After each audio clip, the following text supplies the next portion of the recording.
नमस्कार साथियों, all India medical students association United से राष्ट्रीय अध्यक्ष भरत बेनीवाल आप सबको नमस्कार करता हूं, क्रांतिकारी इकबाल पेश करता हूं। आज काफ़ी समय बाद मैं आप सभी साथियों के बीच में लाइव हूं, क्योंकि अभी बीच में 2 बार जब दिल्ली से आया तो वीडियो आया, अभी लाइव जस्ट इस बार आया हूं मैं। तो सभी साथियों को मेरा नमस्कार, सत श्री अकाल, अस्सलाम वालेकुम। जितने भी खम्मा गणी सभी साथियों को मेरा प्रणाम, नमस्कार। साथियों, सबसे पहले तो मुझे खुशी है कि काफ़ी कुछ दिल्ली से भी हम लाने में सक्षम रहे।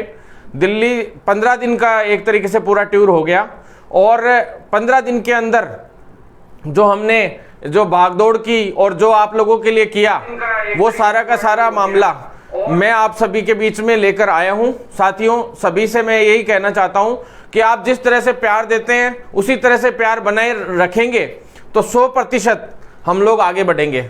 साथियों, सबसे पहले आप कुछ लोग साथी लोग कह रहे थे, अभी जब उसमें डाला गया था वो लिख के कि भाई इन मुद्दों को लेकर लाइव आ रहे हैं, तो कई बार मुद्दे छूट जाते हैं, उसमें सारी चीज़ें नहीं लिखी रहती, तो वो लाइव में आके ही मैं आप लोगों को बताता हूं। और किसी को भी जो भी मामला होता है उस मामले को मैं छोड़ता नहीं हूं, आपको पता है। और जिस मुद्दे के पीछे हम लग जाते हैं उसको पूरा करके छोड़ा है आज तक और आगे भी करते रहेंगे, ये आपको पता है साथियों। और अपने को आपको भी पता है कि हमारे इन मुद्दों के अलावा राजस्थान में कोई भी भर्ती अब तक चालू तक नहीं हो पाई है। उनकी भी आगे एग्जाम डेट रद्द हो गई, कोई रद्द हो गई तो आगे एग्जाम डेट मिलेगी। 3 साल से या तो कोरोना, 3.5 साल हो गए, या तो कोरोना चल रहा है या फिर भर्तियां रद्द हो रही हैं या कुछ उल्टा सीधा हो रहा है। एकमात्र राजस्थान के अंदर अपनी ही जो भर्तियां हैं वो पूरी हो रही हैं और अपने ही सारे काम कंप्लीट हो रहे हैं साथियों।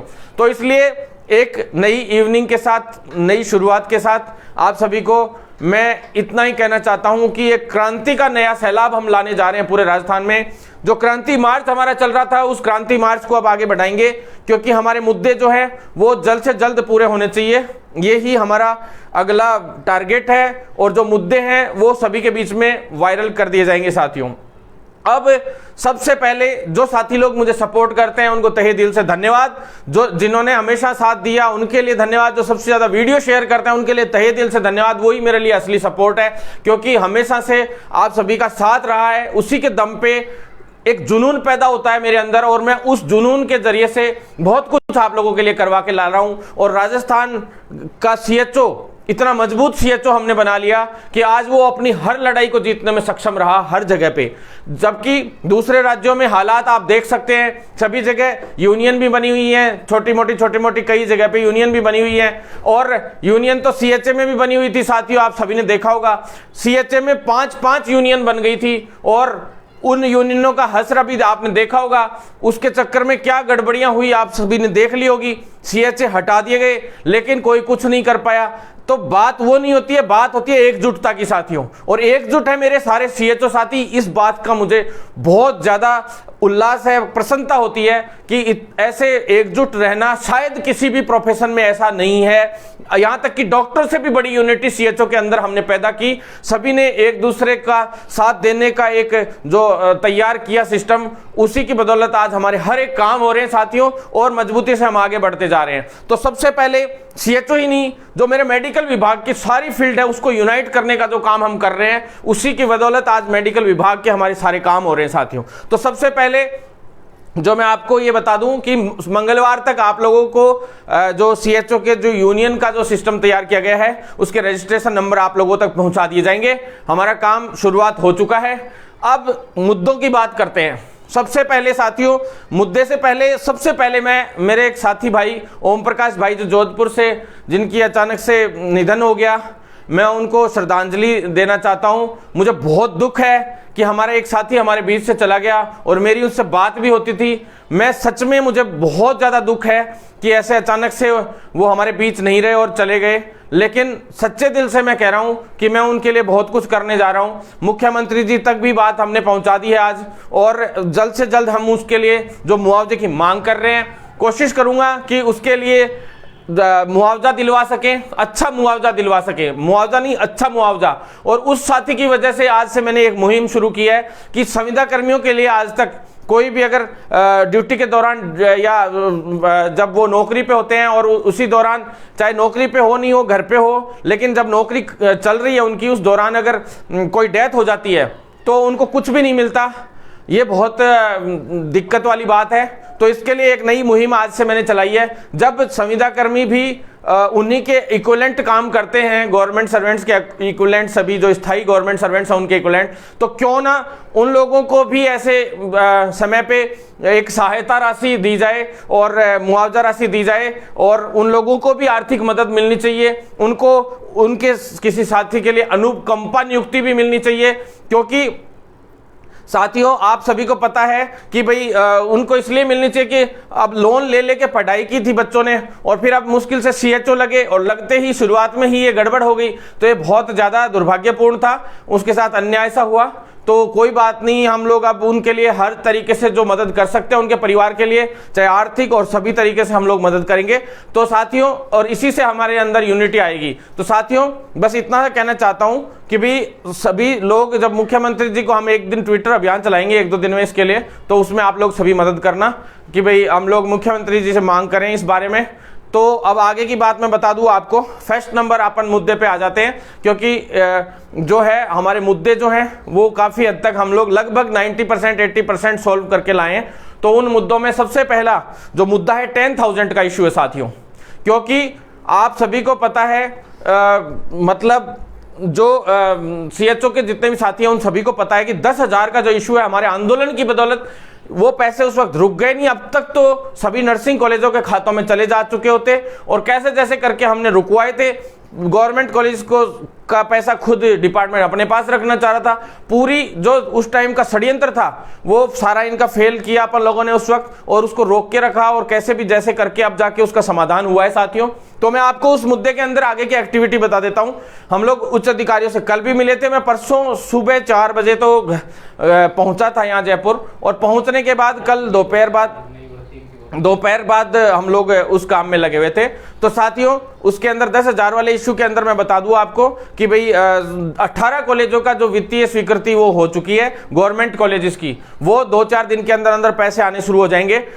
एक चरणबद्ध तरीके से पैसे आएंगे साथियों। जो गवर्नमेंट प्राइवेट कॉलेजेस हैं उनका इन्होंने चलो स्टूडेंट्स के पक्ष में कर रहे हैं ये फैसला, वो ठीक है। 60% पैसा है, लगभग 55 से 60% पैसे से ऊपर ही मिलेगा स्टूडेंट्स को, स्टूडेंट्स को क्या, जो सीसीएच कर रहे थे उन सभी साथियों को, जो उस टाइम स्टूडेंट या प्रशिक्षणार्थी मान लीजिए अपने जितने भी साथी हैं, तो उनके लिए हमने साफ कहा है कि उनके अकाउंट नंबर आप स्वयं के मांगेंगे, और उनके स्वयं के खाते में वो पैसा जाना चाहिए, ना कि किसी संस्था या कॉलेज के खाते में। क्योंकि संस्था या कॉलेज को अगर पैसा मिलता तो वो किसी भी हाल में स्टूडेंट्स तक, यानी जो हमारे सीएचओ हैं उन तक नहीं पहुंचाएंगे। तो इसलिए उस बात पे भी लगभग क्लियर हो गया है मामला। मंत्री जी के पास फाइल है, मंत्री जी के पास से फाइल अब तक क्लियर होकर नहीं आ रही है। मंत्री जी को भी मैं कहना चाहता हूं कि इस मामले को तुरंत निपटाएं। आपके पास फाइल है, इसका समाधान तुरंत प्रभाव से करें, अन्यथा एक बड़े आंदोलन का सामना आपको अब करना पड़ेगा। अब तक मैंने कुछ भी नहीं कहा आपको। 10,000 वाले इश्यू में हम लोगों ने नहीं कहा, क्योंकि इतने दिन हम लोग भी ज्वाइनिंग वगैरह का इनका वेट कर रहे थे और बिजी थे हम लोग इस सारे सिस्टम में। तो अब जाके हमारा मामला क्लियर हो गया है सभी चीजों का। अब हम किसी से नहीं रुकेंगे, आंदोलन जिस दिन करना होगा उसी दिन कर देंगे। सेकंड इशू आप सभी को पता है साथियों, गाइडलाइन का। आप सभी को पता है कि जो कार्य हैं सीएचओ के, वो कार्य अभी तक डिसाइडेड पूरी तरह से नहीं है, उन लोगों को बताए नहीं गए हैं। आप सभी को पता है कि भाई जो गाइडलाइंस हैं वो जारी होनी चाहिए। तो उसके लिए भी, और 10,000 के इशू के लिए भी, और जो अदर इश्यूज हैं उनके लिए भी मैं आपको कह दूं कि 27 तारीख को पेरिस से लौट के आ जाएंगे हमारे जो एमडी साहब हैं, सोनी सर, जितेंद्र कुमार सोनी जी। वो पेरिस गए हुए हैं साथियों काफी टाइम से, अभी कुछ दिन से, और अभी 27 को वो आएंगे। तो 28 से जो है फाइलें निकलना शुरू हो जाएंगी साइन हो के, और जल्द ही हमारे हर चीज के निर्णय निकलने शुरू हो जाएंगे। साथ ही उसमें ट्रांसफर का भी इशू है और अदर इश्यूज भी हैं। तो साथियों इस तरह के जो इश्यूज हैं वो सारे धीरे धीरे करके सॉल्व होते जाएंगे। ट्रांसफर्स में ये चाह रहे हैं अपन की सीएमएचओ लेवल पे जो है वो ट्रांसफर होने लग जाए, ताकि म्यूचुअल ट्रांसफर करवा लें आपस में, ब्लॉक में जो पास है नजदीक, आपस में बैठ के भी बात करके भी सीएमएचओ लेवल पे हो सके। ये हमारा प्रयास था, लेकिन बीच में एमडी साहब अभी जाने की वजह से थोड़ी सी ये हो रहा है, और इसी चक्कर में मैं दिल्ली का काम ज्यादा जल्दी निपटाने की कोशिश कर रहा था। तो और जो राजस्थान लेवल पे मतलब कि डिस्ट्रिक्ट टू डिस्ट्रिक्ट ट्रांसफर है, उनका भी चाहे म्यूचुअल का है तो वो विभाग के लेवल पे निपटाने के लिए आदेश दिए जाए मंत्री जी द्वारा। और तीसरी चीज क्या है, कुछ लोगों की रोज ट्रांसफर पे ट्रांसफर कुछ संशोधन लिस्टें आ रही हैं, तो क्या वही लोग थोड़ा ना स्पेशली हर एक इंसान जो सीएचओ है वो सब, मैं तो ये मानता हूं कि अप्रोचेबल है। जब हम सभी साथी एक मजबूत टीम है तो क्यों ना उनके ट्रांसफर क्यों नहीं होंगे। जब अपने पास एक हमने साफ इनको बता भी दिया है, 11 से 12 हजार के करीब अभी सब सेंटर्स की पूरी सूची तैयार हो गई, लेकिन अपडेट नहीं हुए कुछ सब सेंटर, वो अपडेट करें जल्दी से जल्दी, ताकि कई पीएचसीज हैं वो सब सेंटर में बदल रही है, कुछ ऐसी जगह हैं जहां पे नए सब सेंटर्स अलॉट हो चुके हैं लेकिन उनका बजट अभी तक नहीं भेजा गया था या बजट भेज दिया गया है लेकिन वो बनने शुरू नहीं हुए हैं। तो ऐसे जो हैं वहां भी एक बार के लिए उन लोगों को अगर घर के पास है भी तो उनको भेज दिया जाए, ताकि वो वहां पे काम संभालते रहेंगे और साथ ही वो धीरे धीरे उनका बनना जब भी बनने शुरू होंगे वो जब वहां सीएचओ पहुंचेंगे, मैं बताऊं आपको। तो इसलिए उनकी जिम्मेदारियां जो होती है सीएचओ की वो एकदम तय होनी जरूरी थी। तो वो सारी की सारी जो काम है उनका जो गाइडलाइन है उनके पूरे जो भी काम करेंगे वो लोग, उनकी गाइडलाइन और जो मालिक हैं वो एक तरीके से एसडब्ल्यूसी के, तो वो चीज हर हाल में डिसाइड होनी चाहिए। वो 27 से 2 तारीख के बीच में आप लोगों के बीच में ऑर्डर आ जाएगा। साथियों, बात हो गई है हमारी उच्च अधिकारियों से भी और सभी से बात हो गई है, आप बिल्कुल चिंता ना करें। दिल्ली से भी हमने इस चीज के लिए नोटिस दिलवा दिया है, क्योंकि ये लोग क्या है, सीएमएचओ लोग जो हैं कुछ भी ऑर्डर निकाल देते हैं, किसी को भी परेशान करते रहते हैं, तो ये चीजें हम बिल्कुल बर्दाश्त नहीं करेंगे। तो और जो एएनएम है, कुछ एक जगह पे एएनएम भी परेशान कर रही है, क्योंकि उनकी बीएससीएमओ या सीएमएचओ सबके आपस में पहले से क्या लाइजनिंग रहती है, तो उस हिसाब से उनको परेशान करने का प्रयास करते हैं। तो 1% भी ना घबराएं साथियों, एचडब्ल्यूसी का मालिक सीएचओ है, सीएचओ हमेशा रहेगा। और साथियों, कोई भी एएनएम को कह दो चाहे कि देखो अभी तुम हमें 2-5 दिन परेशान कर लोगे, गाइडलाइन नहीं आ रही इतनी देर, गाइडलाइन आने के बाद हम तुम्हारी क्या हालत करेंगे आप खुद सोच लेना इस चीज को। इसलिए आपके हम अधिकारी हैं, बकायदा सीएचओ हैं, 40,000 हमारी एक तरीके से सैलरी है संविदा पे रहते हुए भी। तो सोचो हम लोग अब पावरफुल है या नहीं है, वो तुम बैठ के सोच लेना, और हमारा जो कैडर है उसके बारे में भी तुम सोच लेना, हमारी जो क्वालिफिकेशन है उसको देख लेना।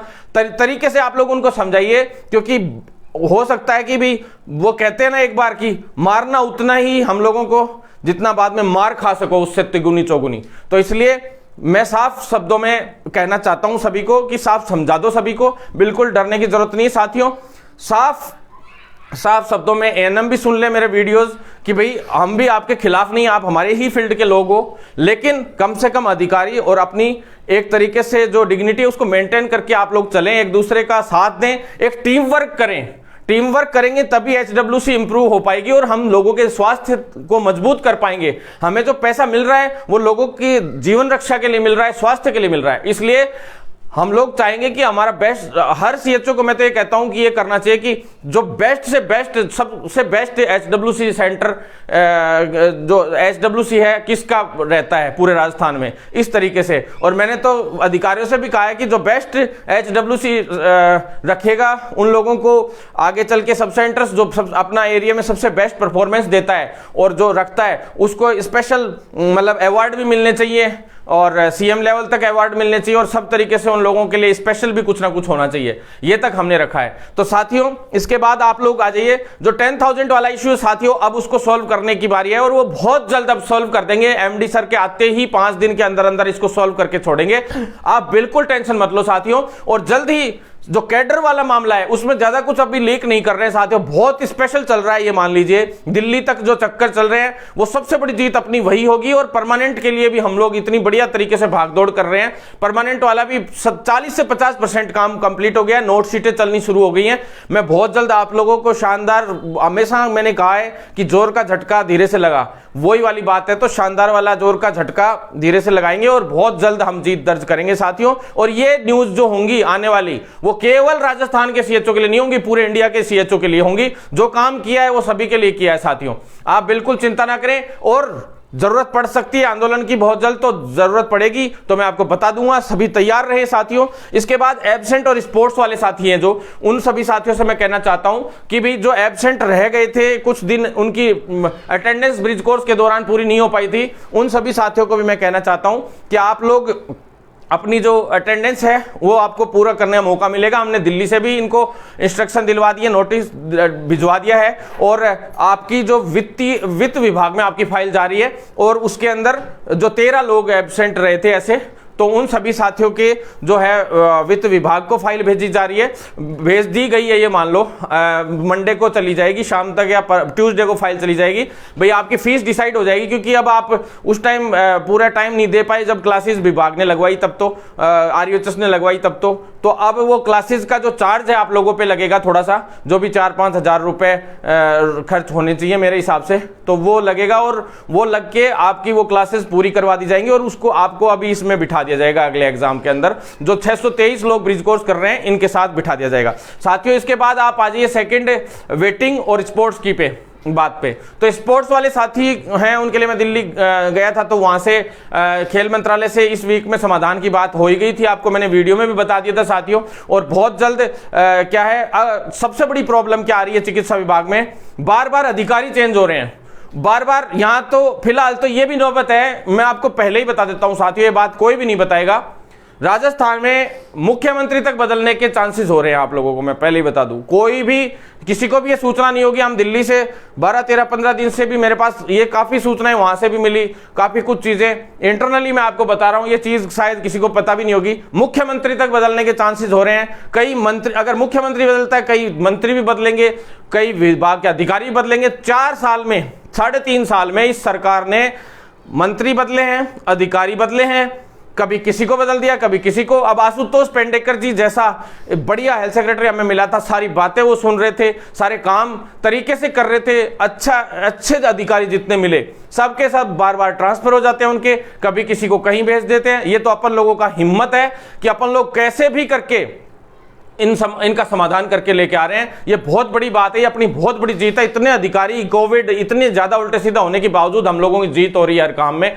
साथियों चिंता ना करें, 100% हम आगे भी जीतेंगे और इसी तरह से लड़ते रहेंगे साथियों। अब मैं आपको साथियों जो सेकंड जो वेटिंग है उसके लिए बता दूं, जो सेकंड वेटिंग है वो लगभग 300 से 325 की बात बताई थी मैंने, वो आने की पूरी संभावना है। जो पहले एम्स वाले कुछ लोग छोड़ के गए थे, अब वाले एम्स के लिए नहीं, पहले एम्स वाले वो प्लस उसमें से पहले से कुछ लोग रह गए थे, ऐसे मिला के जो है ज्यादातर साथी लोग 300 के करीब ऐसी सीटें हैं, जिसमें सबसे बड़ी दिक्कत यह कि स्पोर्ट्स की एक बार 155 जो सीटें हैं उनका एक बार रिजल्ट आ जाए तो उनमें जो बची हुई सीटें वो उसमें जुड़ जाएंगी। वैसे 218-19 ही सीटें टोटल हो रही है, तो 323-24 के करीब हो जाएगी लगभग टोटल मिला के, मेरे हिसाब से, मेरा अंदाजा कह रहा है। तो साथियों ये सारा क्लियर हो जाएगा, जो डाटा मैंने आज तक बताया वो का वो निकल के आया। तो साथियों आप बिल्कुल चिंता ना करें, आपका भाई आपके लिए भाग दौड़ कर रहा है और 100% हम जीतेंगे। ये साथियों पूरा का पूरा मामला हो गया। यूनियन की भी मैं आपको बता दूं, मंगलवार तक, बुधवार तक, लास्ट एंड फाइनल अगले वीक में हम लोग अच्छे से डेलीगेट्स जो है उनका आने वाले 10 दिन के अंदर अंदर जो है CHO उनका जो है डेलीगेशन एक बढ़िया तैयार कर देंगे, जिसमें कम से कम हर जिले से जो है डेलीगेट्स लेंगे, प्लस पूरे राजस्थान से हम डेलीगेट्स लेंगे। तो उन सभी डेलीगेट्स के लिए स्पेशल अलग से मैं एक वीडियो भी डालूंगा। तो आप जो भी इंटरेस्टेड हो, जिसको लगता है कि मैं लीडरशिप कर सकता हूं और मैं रियल में अपने फील्ड को बदलना चाहता हूं और मैं CHO के लिए बहुत कुछ करना चाहता हूं, और CHO ही नहीं दूसरी फील्ड के लिए भी आपको करना चाहिए, मैं तो ये मानता हूं, क्योंकि जो अपने सभी भाई बहनों का ध्यान रखे वो ही असली लीडर होता है। तो आपको सभी के लिए काम करना है और CHO के लिए सबसे स्पेशल काम करना है, उनको परमानेंट करवाने के लिए और सभी तरीके से। बाकी आपका भाई है ही, तो आप लोग ज्यादा से ज्यादा साथी लोग अपने अपने नाम और कॉन्टेक्ट नंबर मुझसे शेयर जरूर करें व्हाट्सएप पे, जिनका इंटरेस्ट है, interested in leadership CHO leadership, ये लिख के भेज सकते हैं आप लोग। तो साथियों अब आपके मुख्य मुद्दों पे आ जाता हूं मैं, जो अभी वर्तमान में आगे जो अभी नेक्स्ट जो है, तो इसमें आ जाते हैं अपन वैकेंसीज पे। साथियों जितनी भी वैकेंसीज हैं उनमें सबसे पहले CHO की वैकेंसी, जो नई वैकेंसी है उस पे आते हैं अपन। तो साथियों CHO की वैकेंसी के अंदर सबसे पहला काम मैं आपको बता दूं, CHO की वैकेंसी के अंदर सबसे पहला काम यह है कि भी CCH जो है उसको हटवाने में हम सफल हो गए हैं। लेकिन जैसे दिल्ली अभी गए थे, तो दिल्ली से हमने इनको कह दिया था कि दिल्ली वालों ने कह दिया कि हमने बोल दिया उनको कि हाँ ठीक है आप विदाउट CCH कर लीजिए, सभी को मौका दीजिए, GNM हो चाहे BSc नर्सिंग हो चाहे आयुर्वेद वाले हो, सभी को आप मौका दीजिए। लेकिन अब ये यहाँ आने के बाद इन्होंने फिर से ये कहा है कि भाई कोई स्पेशली लिखित में आप दिलवाओ या वो करवाओ ये करवाओ। तो इस विषय पे मुझे वापिस हो सकता है दिल्ली जाना पड़े, 3-4 दिन के अंदर अंदर, एक दिन के लिए चला जाऊंगा, 1-2 दिन के लिए तो जाना पड़ सकता है अगले वीक में। वैसे तो जरूरत नहीं पड़ेगी साथियों, आपको जो सीएचओ वाले साथी हैं उनके लिए एक न्यूज और मैं बताने भूल गया। जो वर्क है आप लोगों का, जो गाइडलाइंस है वो जारी तो होंगी, उसके लिए एक इंडक्शन ट्रेनिंग भी होगी और उसके बाद एक ट्रेनिंग और होगी 15 दिन की। इंडक्शन ट्रेनिंग 1-2 दिन की होगी साथियों। तो वो इंडक्शन ट्रेनिंग जो है, उस इंडक्शन ट्रेनिंग के अंदर जो है हर डिस्ट्रिक्ट से चाहे बीसीएमओ हो चाहे एमओ हो, कई एमओ और बीसीएमओ को बुलाया गया था। यहाँ पे फर्स्ट फेज पूरी हो गई है, 5-7 डिस्ट्रिक्टों की हो गई है। 3 फेज के अंदर 33 डिस्ट्रिक्टों का पूरा वो है, उनको इंडक्शन ट्रेनिंग के लिए तैयार करके यहाँ से भेज रहे हैं और एक दिन की यहाँ ट्रेनिंग देके फिर वो आप लोगों को ट्रेनिंग देंगे डिस्ट्रिक्ट लेवल के ऊपर। तो साथियों ये जरूर आप लोग सुन लीजिएगा, ये बात उस पहले बोलने रह गई थी। अब सीएचओ की जो न्यू वैकेंसी है उसके लिए सीसीएच वाली बात चल रही थी हमारी, तो सीसीएच वाली बात सबसे बड़ी बात, सीसीएच के लिए एक स्पेशल बात और बताने भूल गया मैं। 250 लोग, 250 से ऊपर शायद मेरे हिसाब से एमपी में अभी बहुत सारे साथियों ने एग्जाम दिया। ऑब्जेक्टिव का फायदा आप खुद सोच लीजिए, ऑब्जेक्टिव का कितना बड़ा फायदा था अपन लोगों का ऑब्जेक्टिव कराने का, कि सिर्फ 4 लोगों की गड़बड़ हुई, जबकि अभी एमपी में एक रिजल्ट आया उसके अंदर लगभग 90% बच्चे फेल हो गए हैं। सीएचओ के जो सीसीएच कर रहे थे ब्रिज कोर्स के दौरान, उनको विश्वविद्यालय ने पूरे बच्चों को ही लगभग फेल कर दिया, सिर्फ 10% ही युवा पास हो पाए, उसमें सीएचओ पास हो पाए। तो ये बहुत बड़ा दुर्भाग्य है उनके लिए। मैं अभी जाऊंगा एमपी और बात भी करूंगा। दिल्ली से भी हमने बात करने की प्रयास किया था, लेकिन वहां के जो उच्च अधिकारी हैं उन्होंने फोन ही नहीं उठाया। तो साथियों ये बहुत बड़ा मामला गड़बड़ हो गया था। तो आप चिंता ना करें, लेकिन हम लोग बहुत जल्द इसमें सफलता हासिल करेंगे और उनकी भी मदद करेंगे। एमपी सीएचओ में पहले भी अपन ने जो उनके वहां पे जो पीडी वगैरह हैं, एमडी वगैरह हैं, उनसे बात करके मैंने पिछले लोगों की भी ज्वाइनिंग करवाई थी। तो साथियों चिंता ना करें, बिल्कुल वहां पे जो मोदी जी वगैरह हैं उनसे सबसे बात की थी अपन ने और अपन जल्दी समाधान करवाएंगे। अब साथियों न्यू वैकेंसी जो सीएचओ है उसके लिए मैं बता दूं आपको, साथियों नई वैकेंसी के अंदर सीसीएच लगभग तय हो गया है, पूरी तरह से हटा दिया गया है। अब एक चक्कर ये हो रखा है कि कॉन्ट्रेक्चुअल रूल्स 2022 बनाए गए हैं राजस्थान के अंदर। तो जितने भी संविदा कर्मी होंगे वो उसके अधीन रहते हुए उन्हीं नियमों से उनके सारे काम होंगे आगे के। तो साथियों कॉन्ट्रेक्चुअल रूल्स के अंडर में अपन ने उस टाइम सीएचओ का भी डलवाया था कि भी हम इनको भी, सीएचओ को भी इन्हीं के अंडर में रखो, साथ में रखो। तो कॉन्ट्रेक्चुअल रूल्स के अंदर एक सबसे बड़ी बात ये थी कि ये जो विज्ञप्ति जारी होने में जो 2-5 दिन ऊपर लग रहे हैं, उसका कारण मैं आपको बता देता हूं। एक तो सीसीएच वाला डिसीजन हो ही गया लगभग साथियों, लेकिन सीसीएच बिना सीसीएच ही करवाने का तय हो गया। लेकिन साथियों सेकंड चीज उसके अंदर क्या आ रही है भाई, कि जो वित्त विभाग से अपन ने फाइल क्लियर करवा ली थी, लेकिन कॉन्ट्रेक्चुअल रूल 2022 के अकॉर्डिंग वित्त और लॉ और कार्मिक विभाग तीनों से अप्रूवल लेना पड़ेगा। तो कार्मिक विभाग की अप्रूवल बाकी है, बाकी सारी जो फाइनेंस की हमने करवाई ली थी लगभग, लॉ की भी हो गई थी, अब सिर्फ और सिर्फ कार्मिक विभाग की अप्रूवल बाकी है। तो मंडे को मैं हेमंत गेरा जी से मिलके, जो कार्मिक विभाग के प्रमुख शासन सचिव हैं, उनसे मिलके और उसका समाधान करवा देंगे। यानी बुधवार तक लास्ट फाइल लेके आ जाएंगे और शायद शुक्रवार तक या अगले सोमवार तक हर हाल में विज्ञप्ति जारी करवाने के लिए मैं पूरी तरह से कटिबद्ध हूं साथियों। आप लोगों के लिए भाग रहा हूं, हर हाल में आप लोगों की मदद करूंगा। ये कैसे भी करके करनी पड़ो, भागदौड़ करके न्यू सीएचओ वैकेंसी इस जल्द से जल्द निकलवाऊंगा जितनी जल्दी हो जाए। और राजस्थान में दूसरा अध्याय सीएचओ का शुरू होने जा रहा है। राजस्थान में किसी भी वैकेंसी का पहला अध्याय भी शुरू नहीं हुआ, या शुरू हुआ तो 20% हिस्से, 30% हिस्से तक भी नहीं पहुंचा। आपको पता है रीट लेवल फर्स्ट थोड़ी सेफ बची हुई थी, उसमें भी सच्चाई सामने आ गई। कट ऑफ कितनी ऊंची गई, वो मुद्दा अपन ने उठाया था, उसमें 2 लोग और पकड़े गए, अभी उसमें भी पकड़े गए हैं और उसकी भी अब एसओजी जांच होगी और बहुत जल्द उससे संबंधित भी कई मामले उठेंगे साथियों। तो देख लो, इसी तरह से सभी के हालात खराब हैं। तो साथियों सीएचओ की नई वैकेंसी बहुत जल्द आ रही है, आप टेंशन ना लें। और जो 26-27 को सर भी आ जाएंगे पेरिस से, 27 तारीख को एमडी सर भी, तो उसके बाद सारे काम प्रॉपर तरीके से और भी स्पीडली शुरू हो जाएंगे साथियों।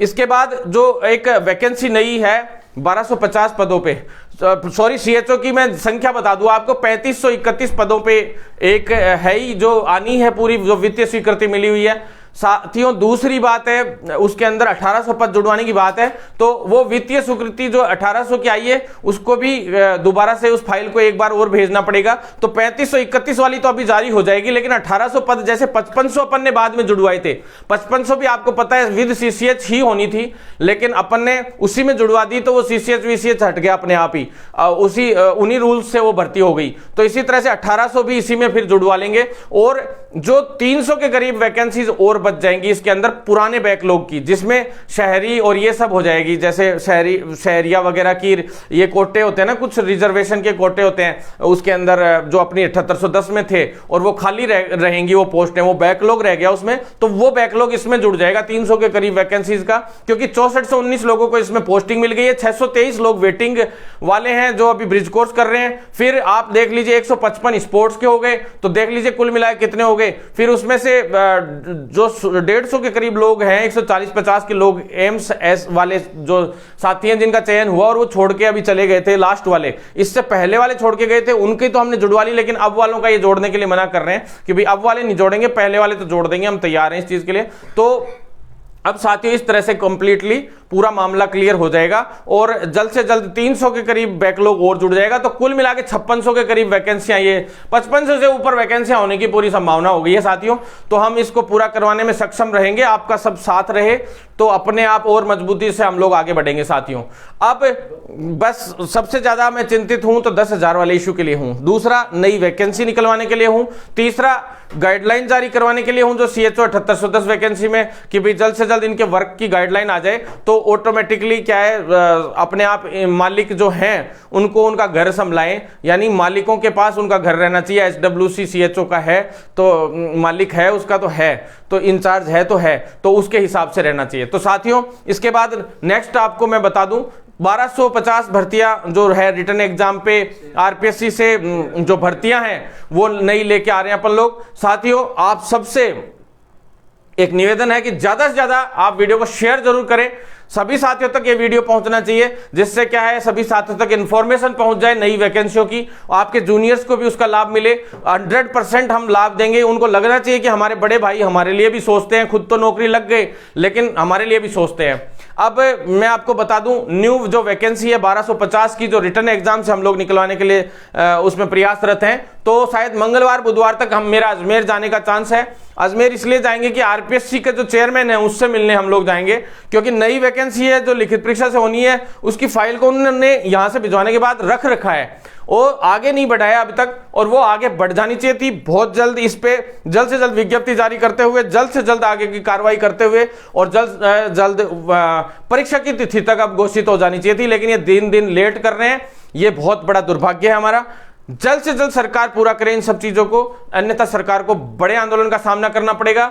और इसके बाद आप नेक्स्ट वैकेंसी जो है पैरामेडिकल की मैं बता दूं, जो पहले वाली वैकेंसी है उसमें रेडियोग्राफर और लैब टेक्नीशियन वाले साथी हैं जिनकी अभी और लिस्टें आनी है। उन लिस्टों को जहां तक उम्मीद है कि अगले मंथ के फर्स्ट वीक के अंदर हर हाल में आप लोगों की लिस्ट आ जाएगी, आप लोगों को चिंता करने की जरूरत नहीं है। कुछ कोर्ट केसेस का मामला और पेंडिंग चल रहा है, उसका शायद इस तारीख पे एक और पे थोड़ा सा निष्कर्ष निकल जाएगा, लगभग तो निकल गया।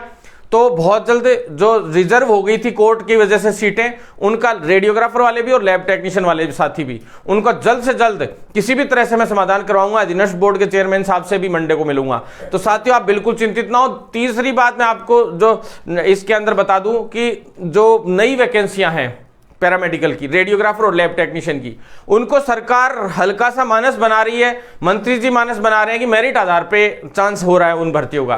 तो साथियों ये बहुत दुर्भाग्यपूर्ण है। अगर मेरिट आधार पे भर्तियां होती हैं तो ये बहुत गलत हो जाएगा। जैसे पहले वाली भर्ती हुई थी, उस भर्ती के अंदर जितना भयंकर धांधलीबाजी हुई आप सभी को पता है, बहुत बड़ी धांधली हुई थी साथियों, आप सभी को पता है। पिछली भर्ती के अंदर एसओजी में मैंने मुकदमा दर्ज कराया था, ऑनलाइन पड़ा है, सभी ने देखा भी है। एसओजी में मुकदमा दर्ज कराया था अपन ने कोर्ट से जाके, और कैसे जैसे करके फर्जियों को बाहर करवाया था। अब साथियों बाहर करवाने के बाद जो नए लोगों को ज्वाइनिंग अभी मिलनी है और उनका आगे लिस्ट भी निकलनी है, उनकी लिस्ट के लिए भी प्रयासरत है, लेकिन वही मामला फिर से ना हो, इसलिए अपन लिखित परीक्षा से चाहते हैं भर्ती, ताकि भर्ती की एक तो स्पीडली काम होगा। कि 6 महीने के अंदर अंदर भर्ती नहीं पड़ जाएगी, क्योंकि लास्ट 3-4 हजार फॉर्म आएंगे और जिसमें दम होगा, जो योग्य होगा, वो अपने आप सेलेक्ट होके आ जाएगा। इसलिए रिटर्न एग्जाम से हम लोग इस 800 और 900 भर्ती को जो है LT की और RT की दोनों भर्तियां, ये दोनों भर्तियां, साथ ही ECG की एक फाइल स्टार्टअप करवाई दी है, जल्दी उसकी भी भर्ती आएगी, नेत्र सहायक की भी आएगी। सभी भर्तियां जो है, बीच में अभी मंत्री जी चेंज हुए, अब वापस आशुतोष पेंडेकर जी आ गए, अधिकारी चेंज हो गए। तो साथियों, इस तरह से बार बार जो उल्टा सीधा है मामला हो रहा है, तो ये बहुत दुर्भाग्यपूर्ण है। तो इसके लिए आपको मैं कहना चाहता हूं कि आप सब साथ दें, जिससे हम इस चीज को अब आगे बढ़ाएं और इन भर्तियों को आगे जल्द से जल्द पूरा करवाएं। साथियों, OT टेक्नीशियन हो चाहे अदर जो ब्लड बैंक टेक्नीशियन, इन सभी की जो है नई भर्तियां निकलवाने के लिए प्रयासरत हैं। अब हम एम्स और सफदरजंग में भी OT टेक्नीशियन और ब्लड बैंक टेक्नीशियन हैं, तो उनके भी कुछ डॉक्यूमेंट्स लेके आए हैं, यहाँ सरकार को दे रहे हैं, ताकि और स्पीडली काम हो सके। जैसे केंद्र के हिसाब से काम चल रहा है, तो इसके हिसाब से भी होने लग जाएगा। तो साथियों, अब आगे हम लोग हर तरीके से लड़ाई लड़ेंगे। साथियों, अब मैं बताऊं आपको सीधी बात, कुछ साथी लोग कहते हैं कि भाई साहब आप CHO के आंदोलन के बीच में नहीं जा पाए। साथियों, 15 दिन से तो मैं दिल्ली था। उससे पहले हम जितने लोग उसमें CHA के आंदोलन में जितने साथी लोग हैं, वो जो अभी लड़ाई लड़ रहे हैं उसमें नेतृत्व करता है ज्यादातर, तो वो मेरे कोई तो जिलाध्यक्ष रहे हैं, कोई मेरे सब साथी छोटे भाई हैं, कोई अलग नहीं है। रवि हो चाहे रवि गंगानगर टीम देखते थे पहले, छोटे भाई की तरह ही है। हनुमानगढ़ से थे अपने कुछ लोग, संदीप शर्मा भाई, साथ में अरबाज खान भाई दौसा से थे, ये सब अपनी टीम के थे। विकास पुनिया भाई, ये सब एक ही पूरा जो नेतृत्व करता है, सारे के सारे, मोहनलाल शर्मा भाई, ये सारे लोग अपनी टीम से थे और सभी लोग कोई अलग नहीं थे जो इनको नेतृत्व कर रहे हैं। लेकिन साथियों, मुझे कुछ लोग कह रहे थे, बोले कि भाई साहब आपने साथ नहीं दे रहे हो, ये नहीं दे रहे हो। साथियों देखो, अधिकारियों से मिलने का काम है, मैं कर रहा हूं। आप एक बात सोचना कि भाई सब नेताओं को सिर्फ एक चीज दिख रही है कि वहां पे भीड़ है तो वहां नेतागिरी करके आ जाओ। साथियों, डेमोबाजी की अपनी कभी आदत नहीं रही, झूठे। मैं चाहूं अगर तो लोगों को सिर्फ और सिर्फ CHA मुद्दा दिख रहा है, ना कि आप लोगों की मांगे दिख रही हैं।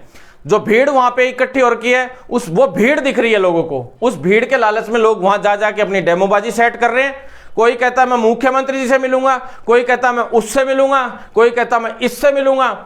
सारी पार्टियां वहां आके चली गई। राजनीति का गढ़ ये लोग बना के छोड़ देंगे, जो राजनेता लोग हैं और जो पार्टियां हैं वो वहां पे। साथियों, आपको अपनी मांगे पूरी करवानी है, आप लोग ग्राउंड लेवल पे भी मेहनत कीजिए। बहुत अच्छी बात है, जो कोविड इमरजेंसी फंड था उसमें जो पैसा था, वो भारत सरकार से जो पैसा दिया गया था राज्य सरकार को, उस पैसे की बदौलत आप लोगों को नौकरी पे रखा गया था। 3 महीने रखा, फिर 3 महीने और एक्सटेंड किया, क्योंकि पैसा इमरजेंसी फंड में बचा हुआ था। साथियों, अब अगर मैंने रखी है बात कि भी चौथी लहर भी आ सकती है, तो ऐसे में इन लोगों को भाई एक्सटेंशन दे सकें तो दे दीजिए, क्योंकि चौथी लहर भी आ सकती है और इन पे काफी कुछ दिक्कतें आ सकती है। तो हमने बोला है इमरजेंसी फंड के हिसाब से भी। साथियों, कोई भी काम होता है उसको रणनीति से किया जाता है। आप चाहे 5 लाख की भीड़ लेके बैठ जाओ, चाहे 10 लाख की भीड़ लेके बैठ जाओ, इन चीजों से फर्क नहीं पड़ता है। आप उस काम को अकेला व्यक्ति कर सकता है अगर उसमें दम हो, दिमाग से हो, पूरी रणनीति से काम हो। साथियों, आपसे मैं ये कहना चाहता हूं कि आप लोग सिर्फ अपनी रणनीति से काम करें। मैं आप लोगों से शुरू से कहते आया था, कई लोग कह रहे हैं कि भरत बेनीवाल, एक बंदे ने तो ये भी कह दिया, किसी ने मैसेज कर रखा था कि भाई मंत्री के कान भर दिए। साथियों, मंत्री के कान, अगर मंत्री मेरी इतनी मानता तो CHO की एक और भर्ती निकलवा लेता, स्थायी भर्ती निकलवा डालता। ये तो मैं लड़ाई झगड़े करके, रोज आंदोलन कर करके, और ये आपके भाई का खौफ मान लो कि आपके भाई के खौफ से ये काम हो रहे हैं। नहीं तो आपको भी पता है, रात दिन जो हम लोग आंदोलन करते हैं, मैं जो 1 लाख की भीड़ जो नहीं काम कर सकती, वो अकेला कर सकता हूं। ये मेरा चैलेंज है, और मैं इसलिए कर सकता हूं क्योंकि मेरा जुनून है, सच्चाई है और ईमानदारी है। साथियों, मैंने CHA वाले साथी मुझसे कई बार कहते कि आप कम उठा रहे हो मांग साथियों, मैंने आप लोगों से पहले भी कहा था, कोई भी इंसान आपको इतना स्पष्ट नहीं कहेगा, साफ सुथरे तरीके से नहीं कहेगा कभी भी। मैंने बिल्कुल साफ साफ कहा था कि उस वक्त की आपको हटाएंगे साथियों। जो भी फोन करता था मैं कहता था हटाएंगे साथियों, इनको हटाएंगे, सिर्फ और सिर्फ यूज करके फेंकने के लिए आप लोगों को ये लोग ले रहे हैं। और मान लो मेरी बात, 7,000 में मेरे भाइयों शोषण मत करवाना साथियों, मत करवाना। बहुत कहा था, बहुत समझाया था साथियों, बहुत ज्यादा समझाया था। और किसी भी नेताजी ने, चाहे किसी भी साथी ने, चाहे किसी भी बड़े से बड़े इंसान ने आके आप लोगों से ये नहीं कहा। बैकडोर एंट्रीज करने का प्रयास हुआ, लोगों को ये हुआ कि यार 50,000 रुपए दे दो, 40,000 रुपए दे दो। सुनने में आया ऐसा मेरे कि 40,000 रुपए दे के लग गया, कोई 50,000 रुपए दे के लग गया। 3 महीने की लोगों की तनख्वाह नहीं हुई, 21,000 की। मतलब ये हालत चल रही है साथियों। आपसे मैंने 1000 बार कहा था कि मत ज्वाइन करना, मत ज्वाइन करना। उसकी वजह से 5,000 स्थायी भर्तियों की फाइल तक अटक गई अपनी वित्त विभाग में।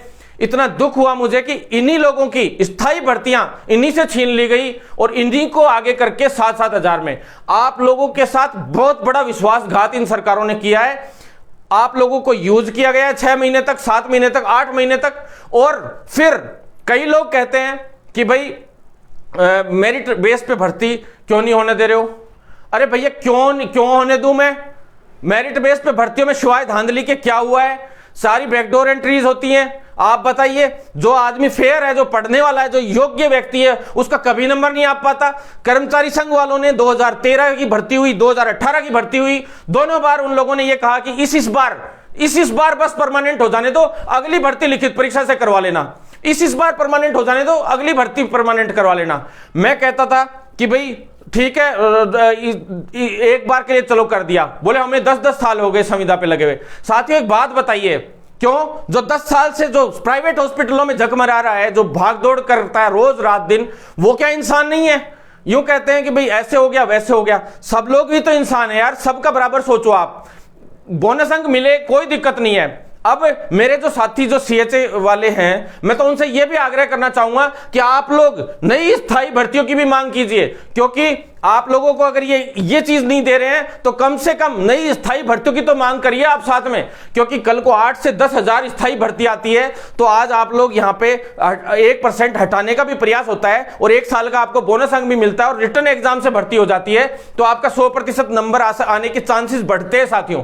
मैं आपको राय दे रहा हूं, ये सजेशन दे रहा हूं, आपको अच्छा लगे तो मेरा लेना। जो भी राय हो अच्छे से मेरी कोई भी चीज अच्छे से आप समझ लेना। मैं गलत बोल रहा हूं तो आप खुद बोल देना साथियों। मैं किसी के खिलाफ नहीं हूं, हमेशा सबके साथ हूं। सीएचए वाले भी हमारे भाई हैं, उन्होंने भी GNM, BSc nursing, MSc nursing किया है, एएनएम किया है। तो साथियों कोई अलग नहीं है हमसे, सब हम साथी लोग हैं। मैं वहां पे डेमो बनाने के लिए आ जाऊंगा, वहां अच्छा सा भाषण दे दूंगा और वहां से चला जाऊंगा। ये नहीं आता है मुझे। वहां डेमो बाजियां ज्यादा चल रही है, कोई किसी पार्टी का आ रहा है। अब वहां पे आम आदमी पार्टी वाले बैठे हैं। मैं आपसे उनसे पूछना चाहता हूं कि भाई दिल्ली के अंदर संविदा कर्मियों को, अभी आपने, मेरे पास आए हैं दिल्ली के संविदा कर्मी, आपातकाल के दौरान आप लोगों ने हटाया। क्यों हटाया? आप यहां तो कर रहे हैं आंदोलन और वहां आपने खुद ने हटा दिए। दूसरे राज्यों में भी हटाया गया है, दूसरे राज्यों में भी हटाया गया है। दिल्ली से रणवीर विजय नाम से भाई है, रणवीर बिजारनिया नाम से भाई है, उन लोगों को लगाया गया था सेम कोविड हेल्थ सहायक के तौर पे, यूटीपी पे उनको लगाया गया था वहां पे, और उनको अभी निकाल दिया गया है। और वहां तो आपने निकाल दिया और माननीय विनय मिश्रा जी जो एमएलए साहब है यहां पे आंदोलन पे बैठे हैं। क्यों भाई, क्यों बेवकूफ समझा है? और ये नर्सिंग वाले ही मिलते हैं सब जगह राजनीति करने के लिए या कोई और मिलता है? मेरे नर्सिंग वाले साथियों से कहना चाहता हूं कि किसी भी राजनीतिक पार्टी को इंटरफेयर मत करने देना। कोई भी पार्टी हो, किसी को भी इंटरफेयर मत करने दो। आप अपना आंदोलन प्रॉपर तरीके से चलाइए। दूसरे राज्यों में भी, मैं ये नहीं कहता कांग्रेस, अदर बिहार के अंदर नीतीश कुमार जी और बीजेपी की सरकार है, वहां भी हटा दिया। और वो लोगों का भी मेरे पास फोन आ रहा है। क्या नाम है? हितेश नाम से, हितेश नाम है, उसका फोन नंबर आ रहा है, मैं वायरल कर दूंगा, आप बात कर लेना उनसे। सभी राज्यों में लिया गया था इन लोगों को और हटाया भी गया है। साथियों ये बातें नहीं होती हैं कि कोई भी यहां पे चल रहा है तो विपक्ष वाले आके बैठ गए। विपक्ष को गरीब व्यक्ति तभी याद आता है, शोषित व्यक्ति जब याद आता है जब वो सत्ता में नहीं होते हैं। सत्ता में आने के बाद सबको वो बात आ जाती है। मैं मानता हूं कि गलत किया है सीएम ने, सब लोगों के साथ गलत किया है, लेकिन जो लोग जो हमेशा अपने प्रोफेशन की, अपने देश की पहले सोचो। अपना देश बर्बाद हो रहा है और अपने को लाभ मिल रहा है, अपने को कोई आदमी स्वार्थ दे रहा है और हमारा देश बर्बाद हो रहा है, हमारा प्रोफेशन बर्बाद हो रहा है, तो ये काम मत करो साथियों, कभी भी बिल्कुल मत करो। खुद बर्बाद हो जाओ लेकिन अपने देश को कुछ मत होने दो, अपने प्रोफेशन को कुछ मत होने दो। तभी असली शेर हो, जब भी असली मेडिकल प्रोफेशनलिस्ट हो। साथियों, कोविड में अपन लोगों ने जो रियल में वास्तव में जो करके दिखाया देश के लिए, वो वास्तव में पूरे देश ने देखा है और हम भी समझते हैं इस चीज को। बिना जान की परवाह किए हम लोगों ने जो लड़ाई लड़ी अपने देश के लिए, अपने लोगों के लिए, भाई बहनों के लिए, जिंदगियां बचाई, ह्यूमैनिटी के लिए जो काम किया, वो काम करना है हम लोगों को। साथियों, मैं आपसे कहना चाहता हूं कि जो बाकी की जो वैकेंसीज हैं उनके लिए मैं आपको बताऊंगा। मेरे को इतना वो हुआ कि यार जबरदस्ती में कोई कुछ भी बोल देता है, तुम लोग मान लेते हो। एक कहता है भरत बेनीवाल मेरिट बेस पे भर्ती इसलिए नहीं होने दे रहा क्योंकि कोचिंग वाले उसको सपोर्ट कर रहे हैं, ये कर रहे हैं, कोचिंग वाले ये खिला देंगे, वो खिला देंगे। क्या खिला देंगे भाई? कोचिंग मैं खोल के छोड़ दूं कल की तारीख में और इतनी जबरदस्त कोचिंग खोल दूं जिसकी कोई सीमा नहीं है, लेकिन मैं मेरे प्रोफेशन को बिजनेस नहीं बनाना चाहता। सीधी बात यह है, मेरे को जिस दिन बिजनेस बनाना हो ना, मैं 2 मिनट में बिजनेस बना सकता हूं और ऐसी 1 लाख कोचिंग खोल के छोड़ सकता हूं। हल्के में मत लेना किसी भी तरीके से। इसलिए कह रहा हूं कि लोगों को कहो तो ढंग की बात बोला करो। इसलिए साथियों, मैं आप सभी से निवेदन करना चाहता हूं कि साथ बनाए रखें, जल्द से जल्द सभी मुद्दों को समाधान होगा।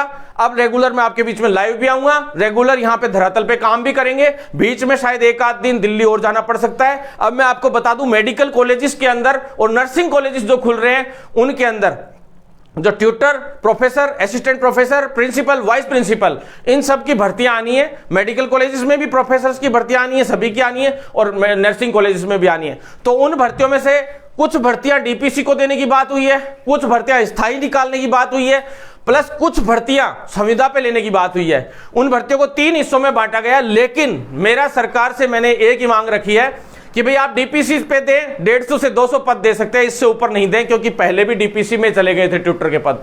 दूसरी बात, नई फ्रेशर्स के लिए कोई भर्ती नहीं हुई 11 साल से। 54 भर्तियां कोई जमाने में हुई थी, आज से 2010-11 के आसपास। उससे पहले एक 63 भर्तियां हुई थी, एक बार 61 भर्तियां, सॉरी 63। तो साथियों, 2 बार भर्तियां ये मैंने देखी है अब तक, और बाकी मेरे को भर्ती पुराने टाइम तक जो देखी है वो गिनी चुनी वैसे हुई होंगी। बाकी अभी लेटेस्ट में कोई भर्ती नहीं है ये 14-15 साल से, इन 2 भर्तियों के अलावा। तो 7 में नर्सिंग कॉलेज बीच में खुले थे, उन 7 नर्सिंग कॉलेज के अंदर प्लस जो पहले से नर्सिंग कॉलेज खुले हुए थे उनमें भी कोई उन पे नहीं हुआ था।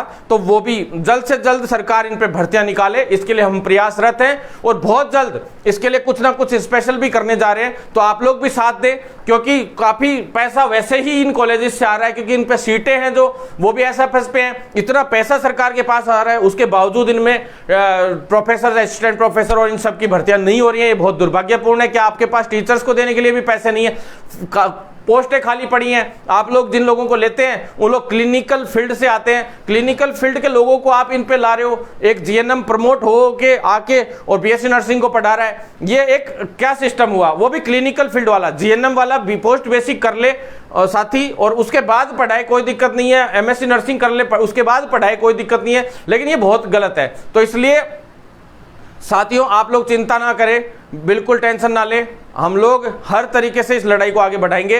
साथियों, अब मैं आपको बता दूं आखिरी चीज कि भी जो कुछ एक वैकेंसी है जिसमें फार्मासिस्ट भर्ती थी, फार्मासिस्ट भर्ती के विषय पे भी हम मिले थे। फार्मासिस्ट भर्ती में एक छोटी सी बात ये थी कि जो 2 फार्मासिस्ट भर्ती के अंदर 2 मामले बीच में आ रहे थे कि भाई एक तो मेरिट और एक भर्ती को 2 चरणों में करवाने के लिए ये अभी सहमति दे रहे हैं, लेकिन 2 चरणों में हम नहीं, हमें पहले लिखित परीक्षा से भर्ती चाहिए।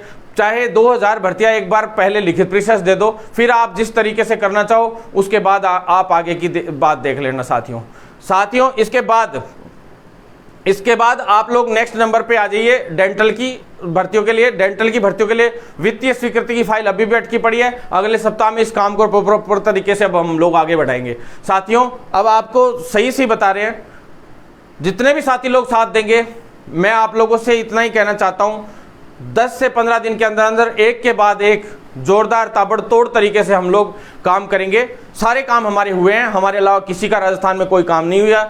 और सरकार भी कान खोल के सुन ले, बड़े आंदोलन हमने इन दिनों में किए थे, कितने खतरनाक आंदोलन थे वो आपको पता है। क्रांति मार्च आपने देखा, पूरे राजस्थान में हमने तहलका मचाया।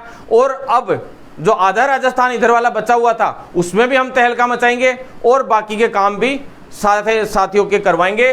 सीएचओ वाले साथी बिल्कुल चिंता ना करें, उनके चाहे ट्रांसफर का मामला हो, चाहे 10,000 का मामला हो, सारे मामलों को पूरा सीरियसली लेके हम लोग कर रहे हैं। जल्द से जल्द सभी के लिए ऑर्डर भी जारी करवाएंगे और उनको घर के पास भी लेके जाएंगे और उनके अकाउंट में जल्द से जल्द पैसे भी लेके आएंगे। सारे काम आप लोगों के लिए करेंगे साथियों। मैं सभी सीएचए वाले साथी हैं उनको भी कहना चाहता हूं कि आपके लिए मैं जो कर सकता हूं वो मैं जरूर करूंगा। बोनस अंक की कही थी, लोग बोल रहे होंगे बड़ी बड़ी बातें कि परमानेंट भी हो गए, ये भी हो गए, वो भी हो गए, बड़ी बड़ी बातें लोगों ने आपको बोली, लेकिन किसी ने आपको सच्चाई नहीं बोली। सच्चाई भरत बेनीवाल ने बोली और सच्चाई हमेशा बोलता है। और मैं आपको आज भी कह रहा हूं, आप लोगों को सिर्फ बोनस अंक की मैं गारंटी दे रहा हूं, वो मैंने हमेशा से कहा है आपको 100% करूंगा और जो काम बोला है वो करके दिखाया है साथियों। और जो मेडिकल कॉलेजेस हैं और उनमें ट्यूटर्स की इन सब की भर्तियां हम लोग निकलवाए लाएंगे। जितनी भी आगे की भर्तियां हैं उनके बारे में अगले सप्ताह में मैं मंगलवार या बुधवार को वापस लाइव आऊंगा भी लगातार, क्योंकि हम एक बड़े आंदोलन की तैयारी कर चुके हैं इंटरनली और पूरी तैयारी है हमारी। आप लोग तैयार रहें, कमर कस लें और जब आंदोलन की तैयारी की है ये मान लेना कि कोई बड़ा भूचाल आया है। कुछ दिन की शांति थी, उस शांति के बाद हम एक नए भूचाल के साथ अब जल्दी लाइव भी आएंगे और ये मान लीजिए कि सरकार पर आक्रमण भी करेंगे। कान खोल के सुन ले मुख्यमंत्री जी, चिकित्सा मंत्री जी, अगर हमारा एक भी काम नहीं हुआ तो राजस्थान का इतिहास याद रखेगा। हमारे आंदोलन हल्के नहीं होते हैं, ध्यान में रख लेना। तो एएनएम की नई वैकेंसी भी लेकर आ रहे हैं साथियों। एएनएम की वैकेंसी के लिए मैं बताना भूल गया, इसमें एएनएम की वैकेंसी भी अधीनस्थ बोर्ड को दे रहे हैं बहुत जल्द। और एएनएम की वैकेंसी अधीनस्थ बोर्ड करवाने की बात चल रही है। यहाँ से फाइल भेज रहे थे लेकिन फाइल ये समझ में नहीं आया कि किससे करवाई जाए एएनएम की भर्ती, एमएनआईटी से करवाएं या उनसे करवाएं। तो वो एक बार डिसाइड होना बाकी है, एक बार वो डिसाइड हो जाए। लैब असिस्टेंट के जो साथी हैं उनके लिए भी अब जल्द ही जो है आगे जो ब्रिज कोर्स का मामला अटक रहा था बार बार, आरपीएमसी कभी आरयूएचएस दोनों से कोशिश की थी तो आरपीएमसी ने मना कर दिया था, तो हमने फाइल आरयूएचएस को भिजवाई थी लेटर, उससे भी अभी क्लियर जवाब साफ सुथरा नहीं आया। उसके लिए मैं आरयूएचएस में मिला भी था, तो ब्रिज कोर्स के लिए हो सकता है कि 2-3 दिन में जवाब आ जाएगा, मंगलवार बुधवार तक, तो वो पूरी स्थिति क्लियर हो जाएगी। उसके बाद देखते हैं क्या करना है। बाकी कुछ साथी लोग जो हैं ज्वाइनिंग के हिसाब से बातें कर रहे हैं कि डायरेक्ट ज्वाइनिंग दिलवा दे तो ज़्यादा सही रहेगी। हमने वो भी मांग रख दी कि भी इनको ज्वाइनिंग दे दो और इनका ब्रिज कोर्स चलता रहेगा एक बार के लिए, फिर जब भी करवाएं आप शुरू 2 साल के अंदर अंदर करना है इनको ब्रिज कोर्स, तो वो कैसे भी करके फिर करवा देंगे। तो साथियों बिल्कुल चिंता ना करें, बहुत जल्द हम लोग आगे बढ़ेंगे और जीत हासिल करेंगे।